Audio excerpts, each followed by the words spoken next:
একটি ভবনের যেমন পিলার থাকে, তেমনি আমাদের জীবনেরও অদৃশ্য কিছু পিলার বা স্তম্ভ রয়েছে।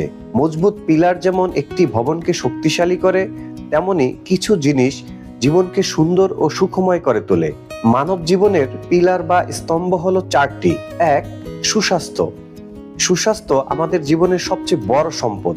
সুস্বাস্থ্য পেতে হলে আমাদেরকে প্রতিদিন ব্যায়াম করতে হবে, স্বাস্থ্যকর খাবার খেতে হবে এবং পর্যাপ্ত পানি পান করতে হবে।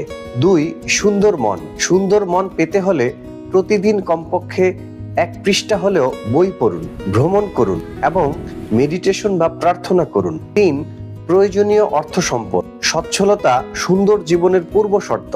সচ্ছল জীবন পেতে আয় বুঝে ব্যয় করুন। দুর্দিনের জন্য কিছু না কিছু সঞ্চয় করুন। চার, সুন্দর সম্পর্ক। সুন্দর সম্পর্ক জীবনকে নিশ্চিন্ত ও সুখময় করে তোলে। পারস্পরিক বিশ্বাস ও আস্থা